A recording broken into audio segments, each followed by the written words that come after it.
오늘 저는 여러분과 함께 삶에 실패했을 때라는 제목으로 말씀을 나누고자 합니다. 인생론에서 모든 면에 계속 성공하는 사람만 있는 것이 아닙니다. 그렇다고 해서 또 계속 실패만 하고 낭패만 하는 사람만 있는 것도 아닙니다. 우리는 이 세상에 살 동안에 성공도 하고 또 실패도 합니다.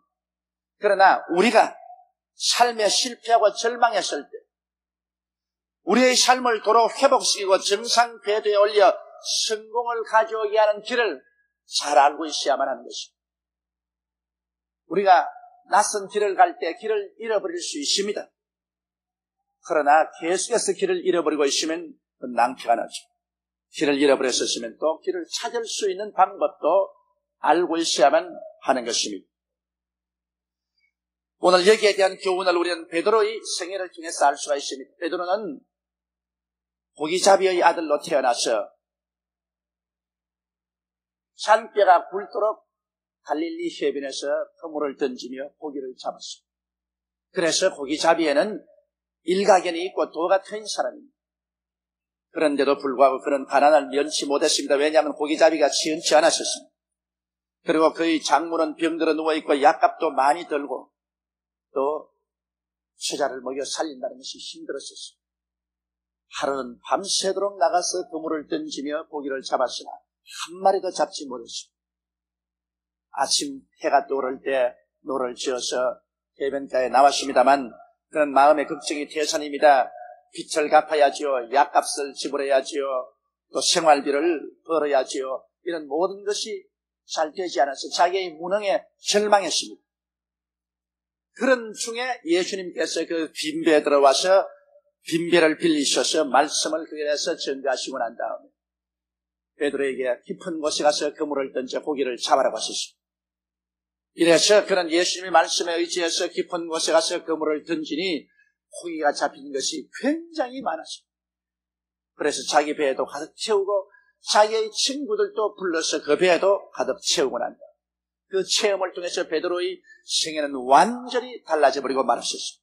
이 기사를 통해서 우리들은 우리의 삶이 실패했을 때 어떻게 다시 성공의 길을 찾아갈 수 있는 것을 배울 수가 있습니다. 첫째로 베드로가 살아온 생활은 상식이 통하는 전통적인 삶이었습니다.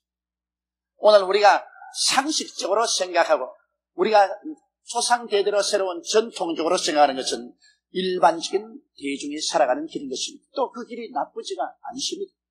그러나 상식이 통하지 않고 전통적인 삶이 막다른 골목에 부딪혔을 때는 우리는 그와 같은 인간적인 상식이나 전통적인 방법으로 문제를 해결할 수가 없게 되는 것입니다.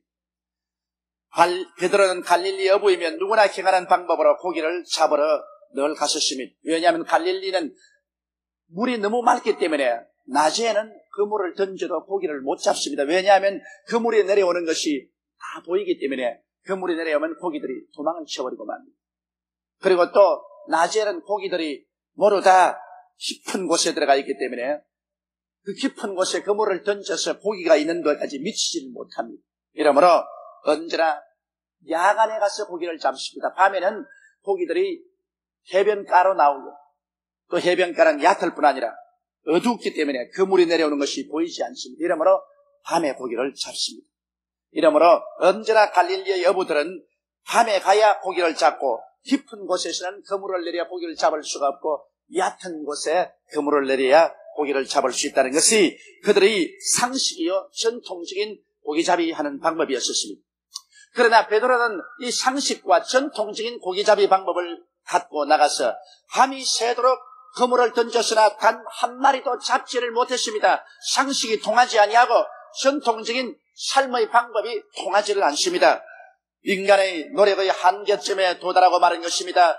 그 결과 한 마리도 잡지 못하고 배를 지어 아침 해가 떠오르는 새벽에 해변가로 나올 때 그의 가슴 속에 사무치는 절망감과 짓누르는 염려와 근심이 견딜 수가 없었습니다.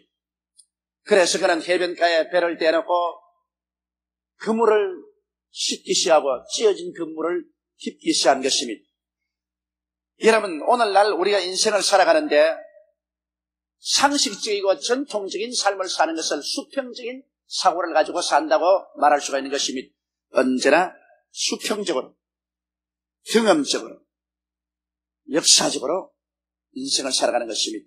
베드로가 언제나 밤중에 가서 얕은 데 그물을 던져야 고기를 잡지, 그러지 않고는 살 수가 없다고 생각하는 것은 전통적이고도 상식이 통하는 그러한 삶입니다만, 위기에 처할 때는 전통적이고도 상식이 통하는 삶이 성공을 가져올 수가 없습니다. 여러분, 다가오는 고난을 오히려 삶의 기회로 우리가 만들기 위해서는 우리의 그와 같은 사고방식을 변화시켜야 하는데, 이 변화된 사고가 어디에서 옵니까? 세상에서 오는 것이 아니라 우리가 기도할 때 하나님께로부터 온다는 것을 알아야 되는 것입니다. 그러므로 두 번째, 오늘 베드로의 인생에서 우리가 생각해 보시는 것은 종교적인 체험과 현실적인 삶인 것입니다. 사람들은 생각하기를 종교와 현실이 무슨 상관이 있는가? 현실은 현실이고 종교는 종교고 두 개는 완전히 분리되어 있다고 생각하는데, 우리 예수님께서는 그렇게 생각하지 않으셨습니다. 베드로는 빈 배를 지어서 왔을 때 그 마음도 텅 비었었습니다. 그물은 이끼가 끼고 찢어졌습니다. 그래서 빈 배에 찢어진 그물이라는 것은 하나 인생의 실패를 상징하는 상징적인 존재인 것입니다. 여러분 인생도 그런 체험을 하지 않습니까? 여러분 삶의 모든 것이 다 실패해서 빈 배가 되고 인간의 수단과 방법은 찢어져 버리고 빈 배에 찢은 배를 가지고서 인생 항로에 뛰었을 때 여러분의 마음의 허탈과 절망이란 말로 다 할 수가 없을 것입니다. 그런데 이 배를 그대로 가지고 있었더라면 베드로는 실패하고 말았을 것입니다. 그러나 이 빈 배에 찢어진 그물을 가지고 절망에 취했는데 그곳에 예수님이 찾아왔다는 이것이 하나의 절대적인 변화를 가져올 수 있는 것입니다.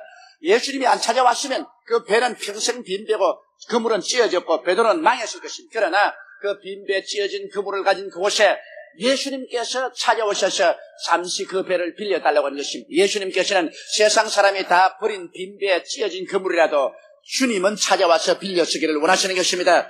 여러분 인생이 아무리 버림받은 인생이라도 세상 사람은 다 버렸을지라도 예수님은 찾아와서 그 빈 배를 빌리기를 원하시고 그 찢어진 인생을 빌려서 타기를 원하시는 것입니다. 할렐루야. 그렇기 때문에 나는 낭패와 실망을 당한 인생이요, 나 같은 사람은 아무도 돌보지 않는다고 생각하더라도 예수님은 여러분 생애 속에 들어오기를 원하시고 계신 것입니다. 그래서 여러분 예수님께서는 베드로의 배를 빌렸었습니다. 대개 이 세상에 사는 사람들 중에 성공하고 있을 때는 예수님을 모실 여유가 없습니다. 성공을 해서 시간도 없고 인기도 있고 이럴 때는 정신없이 자기 중심으로 산다고 예수님이 와서 아무리 배를 빌려달래도 빌려주지도 않아요. 사람들은 성공하고 좋을 때 예수님을 모시고 살면 참 좋겠는데 그때는 예수님 같은 거 생각지도 안 하고 예수님이 오시더라도 그런 채 많지 않습니다. 자기가 배가 빈 배가 되고 그물이 찢어지고 이제는 환영하는 사람도 없고 올 때 갈 때도 없고 외롭게 되었을 때 그때 예수님께서 문을 두들기면 반갑게 예수님을 맞아들인 것이 인간의 현실인 것입니다. 그런데 예수님께서 그 배에 찾아오셔서 어떻게 하십니까? 예수님은 종교적인 행사를 하셨습니다. 베드로의 배에 올라타시고 배를 조금 육지에서 뛰게 하시고 난 다음에 수많은 군중들이 모였는데 그 군중들에게 하나님의 말씀을 전가하고 싶습니다. 자연히 베드로도 빈 배에 찢어진 그물을 안고 이제 예수님의 말씀에 귀를 기울였습니다. 세상 사람이 볼 때 너무나 동떨어진 일입니다. 세상에 고기를 잡아서 처자를 먹여 살려야 될 사람이 이제는 빈 배에 찢어진 그물 가지고 예수쟁이가 돼가지고 예수님을 그 배에 모시고 예배를 보고 있다. 지금 미쳐도 보통 미쳤지가 않았다. 이제는 완전히 저 사람 버림받은 사람 됐다. 폐인되었다.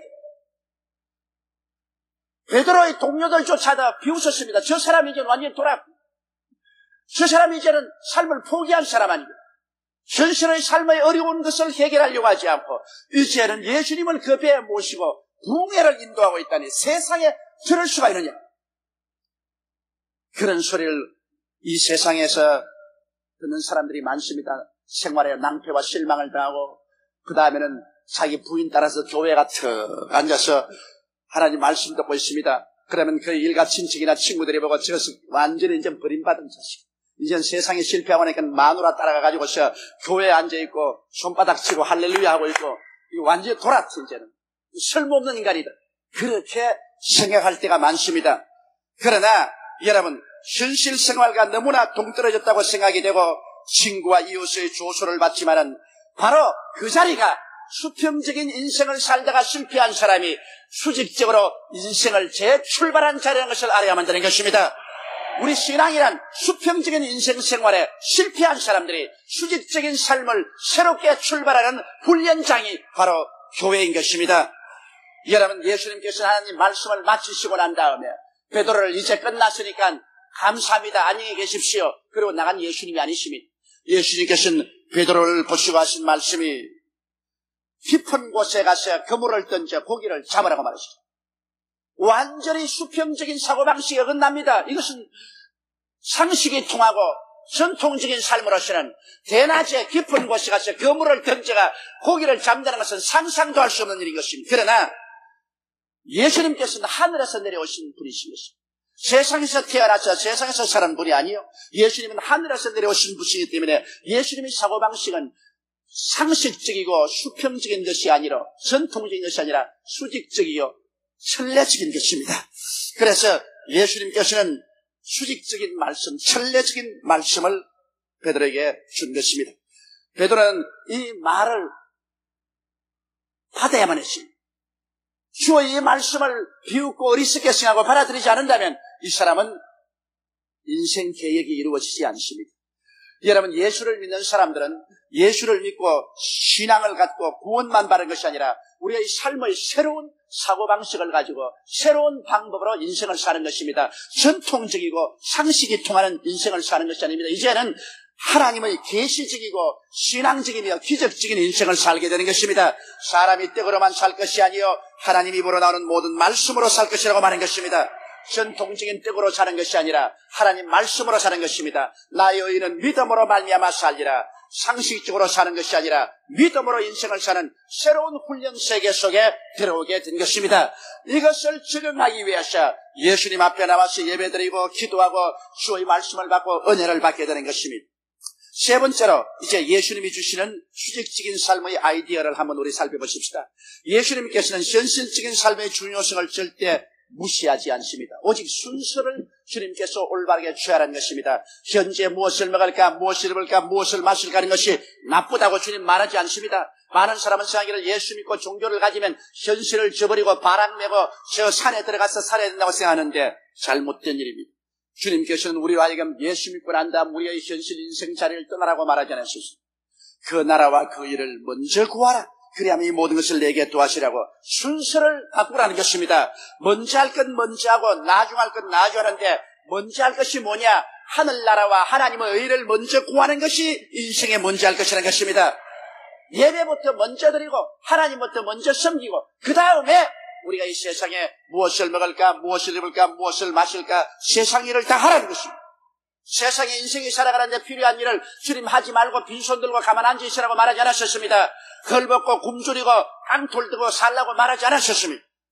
사랑하는 자여 내 영혼이 잘됨같이 범사가 잘되고 강건하기를 간구한다고 말씀한 것입니다. 먼저 영혼이 잘되는 일부터 하라는 것입니다. 그렇게 하면은 그 다음 주님께서는 우리에게 아이디어를 주셔서 수평적인 인생 삶이 아니라 수직적인 인생 삶으로 길을 인도해 주는 것입니다. 그것이 바로 깊은 곳에 가서 그물을 던져 고기를 잡으라는 주의 음식인 것입니다. 이것은 새로운 꿈입니다. 베드로는 완전히 꿈을 잃어버렸습니다. 이제는 고기 잡으려서 실패했다고 꿈을 잃어버렸는데 예수님은 이 세상 삶의 꿈을 새롭게 해주십니다. 다른 천당 가는 꿈을 준 것이 아닙니다. 고기잡이의 꿈을 준 것입니다. 깊은 곳에 가서 그물을 던져 고기를 잡아라. 고기잡이를 할 수 있는 꿈을 주님께서 주신 것입니다. 그리고 사고의 도전입니다. 새로운 아이디어입니다.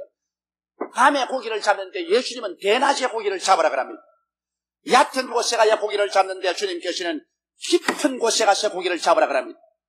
이것은 합리적인 사고가 아닌 믿음의 실천인 것입니다. 나의 의인은 믿음으로 말미암아 살리라. 이 그리스도의 새로운 도전에 베드로는 상당히 충격을 받았습니다. 그래서 베드로가 대답한 것 보십시오. 얼떨떨해서 말하기를 주여 밤이 맞도록 내가 수고했으나 잡은 것이 없는데요. 고기잡이는 내가 아는데요. 주님은 복음을 전하시는 분이시요. 고기잡이는 내가 아는데요. 갈릴리에서 태어나셔 갈릴리에서 잔뼈가 다 자랐으므로 이곳에 고기 잡는 일은 내가 상식적으로 알고 전통적으로 다 아는데요. 밤이 맞도록 그물을 던지라 잡은 것이 없는데요. 그렇게 항의성이 짙은 말을 하자 예수님께서 베드로를 뚫어지게 보셨습니다. 너가 지금 대화하는 그분은 하나님이시고 내가 내게 말하는 것이 이제는 상식과 전통적인 인생을 살려는 것이 아니다. 수평적인 인생을 살려는 것이 아니다. 예수님과 더불어 수직적인 인생을 사는 것이다. 그 나라와 그 일을 먼저 구하고 하나님로부터 내려온 말씀을 받아서 예수님과 함께 사는 인생이다. 이게 이제 상식적이고 전통적인 방법으로는 통하지 않은, 이는 계시적이고 묵시적이며 믿음으로 통하는 것이다. 그러므로 이 길을 따를래 안 따를래? 예수님께서 베드로의 눈을 뚫어지게 들어봤습니다. 베드로는 예수님의 그 분위에 압도돼 가지고서 밤이 맞도록 수고하였으나 잡은 것이 없으되 주님의 말씀에 의지해서 그물을 던지겠습니다. 예수님의 말씀에 그만 귀가 죽어버리고 말하셨어요. 예수님이 하도 음악이 말씀하니까 그만 자기의 상식도 전통도 포기해버리고 하나님의 묵시와 믿음을 가지고서 하나님의 아이디어를 가지고 한번 해보겠습니다. 그래서 베드로는 새로운 인생을 출발하게 된 것입니다. 이래서 예수님과 함께 깊은 곳으로 배를 지어 들어갔었습니다. 이제는 혼자 사는 것이 아닙니다. 그리스도와 함께 삽니다. 그리스도와 함께 먼저 하나님을 섬기고 난 다음에는 그때부터는 여러분 이 세상에 인간의 현실적인 삶에도 예수님과 함께 삽니다. 사람들은 교회당에 가서 예배 드릴 때만 예수님이 계시고 일터에는 예수님이 안 계신다고 생각하는데 대단한 오해입니다. 설교할 때만 베드로의 배를 빌린 예수님이 아니라 고기 잡으러 갈 때도 예수님이 함께 그 배를 타고 가신 것입니다. 예배당에 왔을 때만 여러분 몸속에 예수님이 거하시는 것이 아니라 장사할 때, 사업할 때 그때도 예수님이 여러분 몸속에 같이 계셔서 주님이 함께 해주신다는 것을 알아야 되는 것입니다. 예배당 생활과 현실적인 사회생활을 분리해서 생각하면 안 됩니다. 예배당에 같이 계신 예수님은 여러분 집에도 사업장에도 장사터에도 직장에도 함께 하셔서 우리 주님이 상식과 전통적인 방법이 아닌 기적적인 방법으로 계시적인 방법으로 새로운 아이디어로 하나님의 능력으로 우리를 도와주시는 것입니다. 그렇기 때문에 나를 믿는 백성은 머리가 되고 꼴이 되지 아니하고 위에 있고 아래 내려가지 아니하고 남에게 구워줄지라도 구지 않겠다는 것은 인생을 살아가는 데 있어서 주님이 새로운 방향을 우리에게 제시해 주는 것입니다. 그래서 베드로가 가서 그물을 던지니 세상에 이런 일이 있을 수가 있습니까? 얼마나 많이 고기가 잡혔는지 그물이 찢어지게 된지라 그 고기를 주워 담는다. 예수님이 그 말씀 증가하는 그 어른이 베드로와 함께 그물을 땡기고 그 길이 나는 고기를 주워 담습니다. 예수님이 하나님 말씀만 증가하려는데 사업장에 와서 그 비린내 나는 고기를 같이 주워 담아요. 같이 자꾸 주워 담아요. 나중에 그 배가 가득 차며 이웃 사람의 배를 불러다가 그 배에도 가득히 채웠어요. 그 배에도 고기를 채웠어요. 예수님께서는 여러분 말씀을 증가하던 그 예수님이 여러분과 함께 농사를 지으면 장기를 같이 붙잡으시는 것입니다. 사업을 하면 같이 사업장에서 기계를 돌리시는 것입니다. 장사를 하면 같이 물건을 주님 팔아주시는 것입니다. 우리 주님께서는 구만리 장천 멀리 계시지 않습니다. 볼지어다 세상 끝날까지 내가 항상 너희와 함께하리라고 말씀하신 것입니다. 이러므로 베드로는 도저히 알 수 없는 위대한 인생의 체험을 하게 된 것입니다. 낭패와 실망에서 예수님을 모시고 종교적 체험을 한 후에 새로운 사고 즉 주님의 말씀의 아이디어를 받아 믿음으로 실천한 베드로는 대성공을 거두게 된 것입니다. 그는 고기 잡힌 것이 많아 자기 배를 채우고 또 동료의 배에도 가득히 채우고 난 다음에 그는 거대한 인생 변화를 체험했습니다. 인생은 혼자서 사는 것만 삶이 아니구나. 예수님과 더불어 인생을 살 수 있고 그 안에서 풍성한 삶을 살 수 있겠구나는 새로운 인생에 부딪혀 그는 그 새로운 삶을 소화할 수 없을 정도로 깊은 충격을 받았습니다. 도적이 오는 것은 도적질하고 죽이고 멸망시키는 것뿐이요 인정한 것은 양으로 생명을 얻게 하되 또 풍성히 얻게 하려 한다라고 말씀하신 것입니다. 그래서 베드로는 이 예수 그리스도를 모시고 새로운 인생 삶을 시작하는 것이 너무나 벅차고 감격하고 이 예수님은 보통뿐이 아니라 바로 하나님 그 자체라는 것을 알자마자 그 예수님 앞에 엎드렸었습니다. 그리고 그런 말했습니다. 주여, 나는 죄인이니 나를 떠나소서. 나는 도저히 감당할 수 없습니다. 이런 초한 죄인을 주님이 어떻게 사랑하셔서 나와 함께 고기까지 잡아주시나이까. 예수님께서는 베드로를 보고 말씀하셨다. 지금으로부터 너는 사람을 낳는 어부가 되리라. 예수 그리스도를 체험하고 난 다음에 베드로는 고기잡이뿐 아니라 거기에서 출발해서 그 외대한 인생 삶이 전개되었던 것입니다. 사랑하는 성도 여러분, 오늘 제가 여러분께 말씀하고 싶은 것은 여러분의 인생을 살아갈 동안에 수평적이고 상식적이며 전통적인 인생을 살다가 실패했으므로 그것이 인생의 절망이요 마지막이라고 생각하지 마십시오.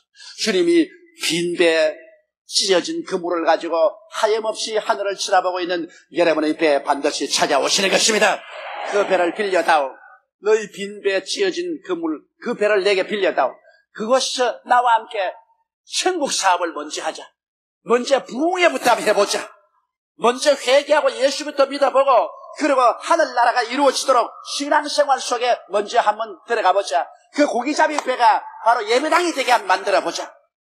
그러고 난 다음에는 이제 내가 너와 함께 하여서 수직적인 사고방식을 통하여 새로운 창조적인 인생을 살게 해줘. 상식이고 전통이 실패한 곳에 나와 함께 들어가서 하나님의 기적과 능력으로 위대한 성공을 가져오게 해주마. 이렇게 말씀하시는 것입니다. 바로 여러분 실패한 그 자리에서 위대한 성공의 꽃을 피울 수 있는 것은 예수님께서 우리와 같이 해주시기 때문인 것입니다. 다 같이 고개숙여 기도드리겠습니다. 거룩하시고 영광스러우신 우리 하나님 아버지요, 사람들은 인간의 수단과 방법으로 이 세상의 상식과 전통을 가지고 살다가 실패하면 그로서 낭패하고 말지만 빈배 찢어진 그물, 절망적인 삶, 그 속에 예수님이 찾아오셔서 바로 그 자리에서 새로운 인생을 출발하게 만들어옵니다. 세상적인 방법이 아니라 천국적인 방법으로 주님이 함께 하셔서 그 실패가 위대한 성공으로 변화되게 주님 만들어 주시옵니다. 하나님 아버지여, 그러므로 인생에 낭패하고 실망한 사람들이 좌절하지 말고 예수님을 모시고 주님의 아이디어를 받아서 믿음으로 인생을 재출발하여 기적을 산출하고 하나님의 영광을 나타내는 제2, 제3, 제4의 베드로가 계속해서 생겨나게 도와주시옵소서. 우리 주 예수님 이름으로 기도드리옵나이다. 아멘.